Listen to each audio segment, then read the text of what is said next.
Hello बच्चों, good morning.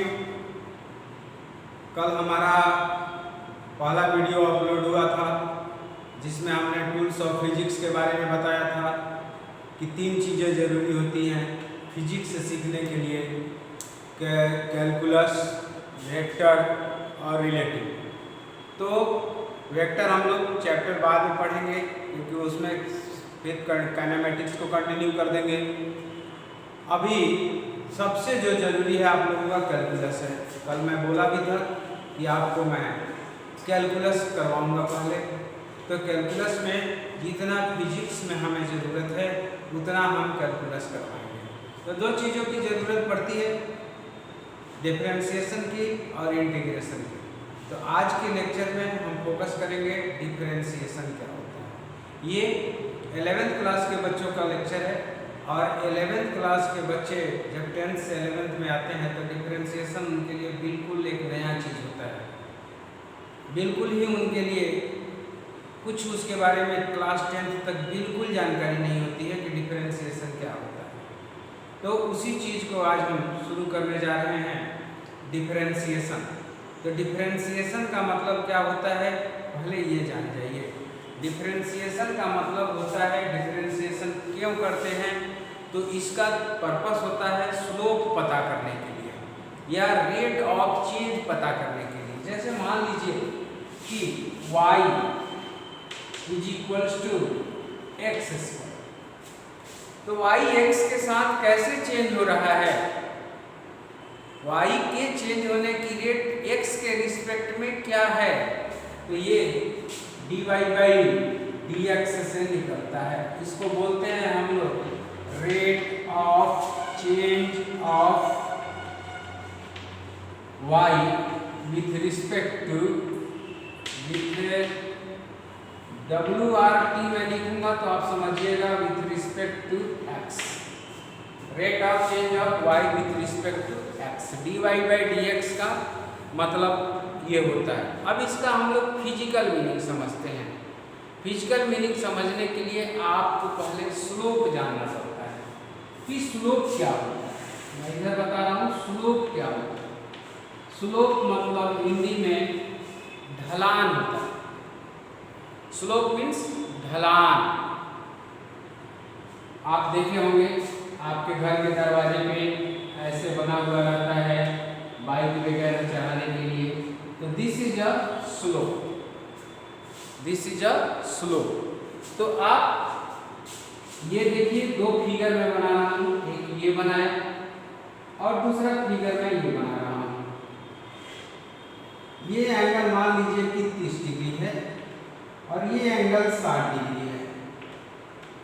तो किसका स्लोप अधिक है, पहले वाले फिगर का या दूसरे वाले फिगर का? ढलान किसका ज्यादा है, 60 डिग्री वाले का। अभी आप सिर्फ इतना जान पा रहे हैं कि ढलान किसका ज्यादा है, ढलान किसका कम है, लेकिन ढलान है कितना। तो अगर हम कहें कि इस यहाँ पर स्लोप है कितना, तो स्लोप इज इक्वल्स टू, तो इसको मेजर करता है स्लोप को, that slope is equals to tan 60 degree, tan 60 30 degree, यहाँ पे 30 डिग्री, एंड इसका स्लोप क्या हो जाएगा tan 60 डिग्री। तो इसी चीज पर हम बताते हैं कि स्लोप कैसे निकालते हैं किसी कर्व का, किसी स्ट्रेट लाइन का। जब हम ग्राफ ड्रॉ करते हैं तो ग्राफ ड्रॉ करते हैं तो हमें एक कर्व मिलता है या एक स्ट्रेट लाइन मिलता है। तो उस स्ट्रेट लाइन का स्लोप कैसे निकालते हैं, उस कर्व का स्लोप कैसे निकालते हैं, उसके बाद हम आएंगे dy बाई dx पर। तो चलिए, हमने x और y के बीच में ग्राफ ड्रॉ किया, कोई सा भी एक ग्राफ ड्रॉ किया और ग्राफ ऐसे एक स्ट्रेट लाइन आ रहा है। आप क्लास 10th में बहुत सारा ग्राफ ड्रॉ किए होंगे स्ट्रेट लाइन का। तो ये एक ग्राफ एक स्ट्रेट लाइन आया। अब ये straight line positive x axis, positive x axis के साथ, ध्यान रखिएगा पॉजिटिव x एक्सिस के साथ, ये निगेटिव मत ले लीजिएगा, पॉजिटिव x एक्सिस के साथ ये ग्राफ जितना एंगल बनाता है उसके tan को स्लोप कहते हैं। tan थीटा स्लोप को m से दिखाते हैं, m is equals to tan theta. इसको क्या, ये क्या चीज है, स्लोप है। अब देखिए, अब tan थीटा स्लोप हो गया। अब टाइम x एक्सिस के पैरेलल अगर हम कोई दूसरा लाइन किसी दूसरे पॉइंट पे ड्रॉ करते हैं तो यहाँ पर जो एंगल मिला ये करस्पॉन्डिंग एंगल ये भी थीटा होगा। अब दोनों एंगल थीटा है, यानी कि इस पॉइंट पर इस ग्राफ का स्लोप और इस पॉइंट पर इस ग्राफ का स्लोप सेम है। सिमिलरली अगर आप देखिएगा तो स्ट्रेट लाइन का स्लोप हर जगह इक्वल होता है। यहाँ पर इसका स्लोप कांस्टेंट होता है। अब इसका स्लोप निकालना है। थीटा नहीं मालूम है, लेकिन हमको कोऑर्डिनेट अगर मालूम है, मान लीजिए कि यहाँ का कोऑर्डिनेट x1 y1 है और यहाँ का कोऑर्डिनेट x2 y2 है, तो स्लोप कैसे निकलेगा? tan थीटा निकालना है। हमें पता है tan theta is equals to क्या होता है, परपेंडिकुलर बाई बेस होता है। पढ़े हैं, बहुत पढ़े आप, बहुत tan थीटा पर हाइट एंड डिस्टेंस में सवाल लगाए होंगे। तो ये परपेंडिकुलर बाई बेस होता है। तो यहाँ पर हम एक ट्रायंगल बनाएंगे। कैसे? यहाँ से परपेंडिकुलर ड्रॉप कर दो, ये 90 डिग्री के एंगल पर देखो, ये एक ट्रायंगल बन गया, ये 90 डिग्री है, ये थीटा है, तो this will be perpendicular and this will be base. ठीक है, अब जरा देखो, इसको मिटा लेता हूँ। हमें दिखाना है कि डिस्टेंस, ये पॉइंट क्या होगा, x1। x1 का मतलब होता है ऑरिजिन से दूरी, ये distance will be x1 and coordinate of this point will be x2। x2 means this distance will be x2। Okay, तो what will be this distance? Suppose यहाँ नाम दे देता हूँ मैं, आपको आसानी रहेगा, PQR। तो PR का वैल्यू कितना होगा, x2 माइनस x1 होगा। PR इज इक्वल्स टू होगा x2 माइनस x1। चलिए, ये क्या होगा, देखिए इस पॉइंट का कोऑर्डिनेट y कोऑर्डिनेट y1 है, तो y एक्सिस को ये यहाँ कट करेगा y1 पर, और इसका y2 है तो it will cut y axis at this point y2 and this distance will be y2 minus y। कोई शक? अब अगर हम बोले, ये भी लिख लेता हूं मैं,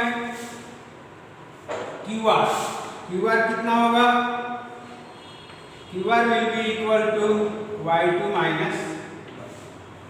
तो स्लोप कितना होगा बोले तो tan थीटा कितना होगा, PR tan theta will B perpendicular बोले तो QR, बेस बोले तो PR। QR मतलब y2 माइनस y1 और PR means x2 minus x1। लो, tan थीटा निकल गया।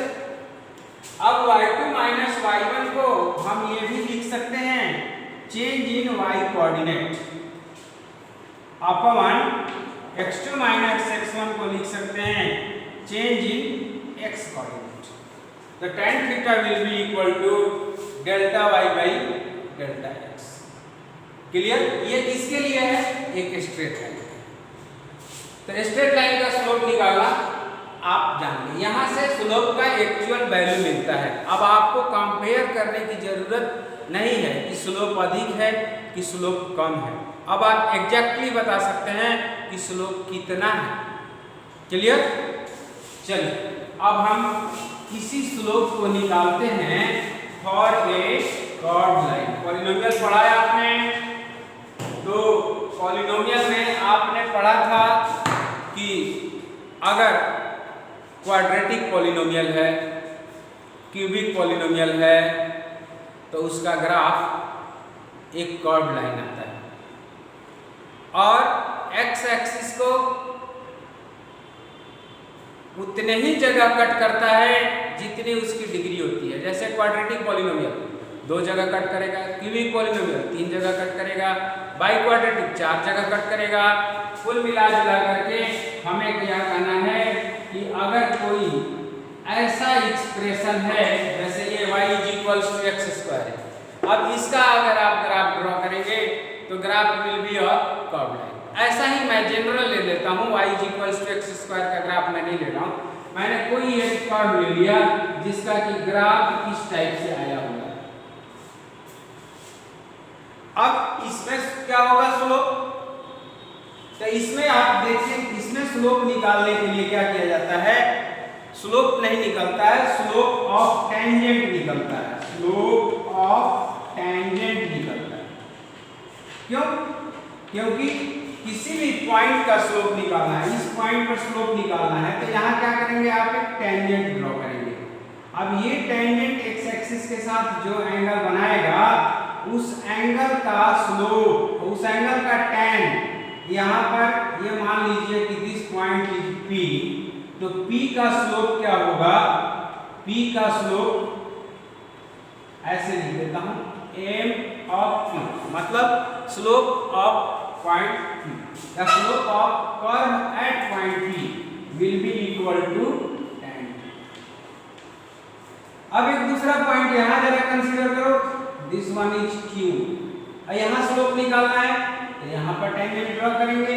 अब इस टेंजेंट का जो एंगल होगा पॉजिटिव x के साथ, लेट इट बी θ1, तो स्लोप एट पॉइंट Q क्या हो जाएगा, tan θ1,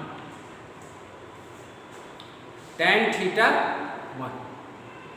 तो अब इस ग्राफ के लिए हम एक जनरल एक्सप्रेशन पता करना चाहते हैं कि कैसे इस ग्राफ का किसी भी पॉइंट का स्लोप निकाल सकते हैं।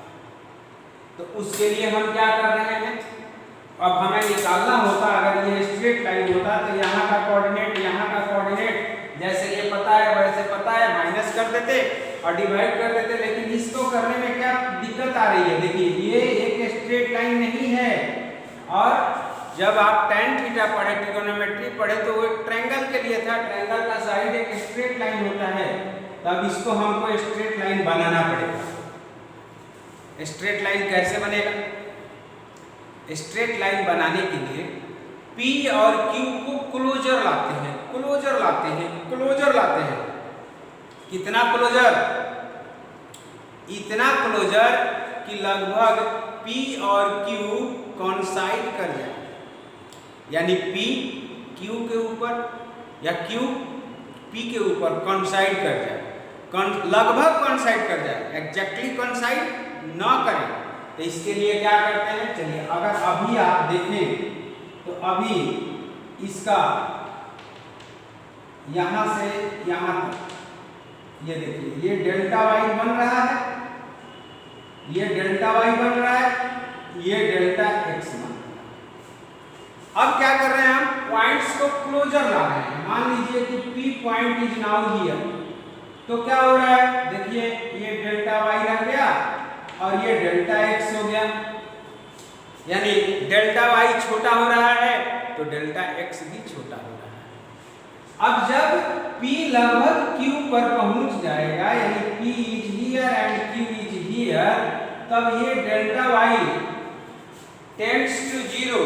नोट करते रहिएगा आप लोग, कॉपी पेन बोला हूं कि लेकर बैठना है आपको। ये हालांकि आपको फायदा है, बेनिफिट है कि आप बैक फ्रंट करके कभी भी नोट कर सकते हैं, लेकिन फिर भी आप कॉपी पेन के साथ रहिए और नोट करते रहिए डेल्टा y और डेल्टा x। अब क्या होगा, जब P is very close to Q, when P is very close to Q, तो लिखते हैं P tends to Q, delta y क्या हो जाएगा, will tends to 0, माने डेल्टा y 0 नहीं होगा लेकिन लगभग 0 के बराबर। सिमिलरली डेल्टा x भी बहुत छोटा हो जाएगा, ये 0 के बराबर हो जाएगा। तो जब बहुत छोटा हो जाता है कोई भी चीज हमारे फिजिक्स में, तो उसे हम लोग बोलते हैं इनफाइनाइटेसिमली स्मॉल, इनफाइनाइटेसिमली मली स्मॉल, यानी delta X infinitesimally small, delta Y infinitesimally small, और इसको हम लोग लिखते क्या हैं, डी वाई, और इसको क्या लिखते हैं, डी एक्स। डी वाई का मतलब होता है चेंज इन वाई, कितना, लगभग 0 के बराबर। डी एक्स मतलब क्या होता है, चेंज इन एक्स, कितना, लगभग 0 के बराबर। तो अब tan थीटा बराबर क्या है हमारे पास, बोलो, delta Y by delta X था, अब ये 0 के बराबर टेंड कर रहा है, तो क्या हो जाएगा, D Y by D X, D Y by D X. यानी किसी भी पॉइंट का स्लोप निकालना है तो पहले उस कर्व का D Y by D X निकालो, और D Y by D X निकालने के बाद एक्स वाई का वैल्यू वहाँ पर पुट कर दो, you will get the slope of the curve at that point. जैसे मान लीजिए यही कर्व था, हमने लिया था y equals to X square, अभी थोड़ी देर बाद बताऊंगा इसका D Y by D X होता है 2x, थोड़ी देर बाद बताऊंगा। अब D Y by D X आपने निकाल लिया, x इक्वल्स टू 5 पर स्लोप निकालना है, तो क्या करोगे, D Y by D X at x equals to 5, क्या करोगे, 2 into 5, दैट विल बी 10, निकल गया slope at x equals to 5। y का चर्चा नहीं किया क्योंकि इधर y कोऑर्डिनेट है ही नहीं, केवल x का वेरिएबल है, तो x वेरिएबल है तो केवल x हम लेंगे यहाँ पर। तो आप dy बाई dx का मतलब समझे, dy बाई dx का मतलब क्या होता है, स्लोप। dy बाई dx का मतलब क्या होता है, स्लोप। वही है परपेंडिकुलर बाई बेस, लेकिन कितना परपेंडिकुलर का लेंथ है, लगभग 0 के बराबर। कितना परपेंडिकुलर का बेस का लेंथ है, लगभग 0 के बराबर। तो परपेंडिकुलर बाई बेस ही होता है tan थीटा। अब dy बाई dx को हम एक और चीज बोलते हैं, पहले बताया था, it is also called rate of change of y with respect to x। इसकी कहाँ जरूरत पड़ती है, मैं आपको फिजिक्स में एक एग्जांपल के द्वारा बताता हूँ कि फिजिक्स में इसकी कहाँ जरूरत पड़ती है। हम फिजिक्स वाले क्यों इतना परेशान रहते हैं D Y by D X के लिए, आपको पढ़ाया गया होगा the rate of change of velocity is called acceleration.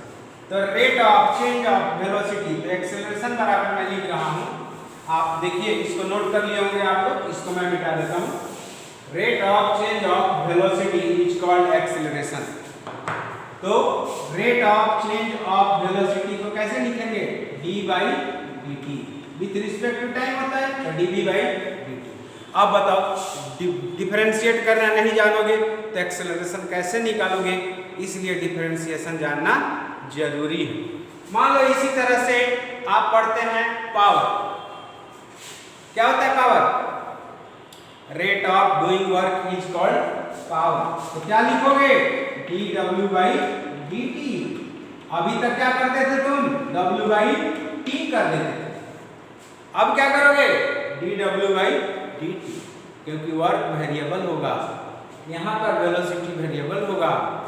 समझ में आया, टाइम के साथ, तो इसलिए हमें जानना जरूरी है। तो अब तक आपको dy बाई dx का मतलब समझ में आ गया होगा कि dy बाई dx मतलब स्लोप, dy बाई dx मतलब स्लोप। वही है ये परपेंडिकुलर बाई बेस, लेकिन किसके लिए है, जहां पर कि कर्व एक स्ट्रेट लाइन नहीं होगा, जहां स्लोप कांस्टेंट नहीं होगा, वहां पर हमें dy बाई dx निकालना पड़ेगा। और इसी चीज को क्या कहते हैं, rate of change of y with respect to x। जैसे यहाँ देखा, rate of change of v बोले तो velocity with respect to time, rate of change of work या rate of doing work with respect to time, ये क्या हो गया आपको, पावर हो गया। इस तरह से आपको जनरल आइडिया हमने दिया। बायो वाले बच्चों के लिए मोर देन सफिशिएंट है, मैथ्स वाले बच्चे 6 महीने बाद पढ़ेंगे।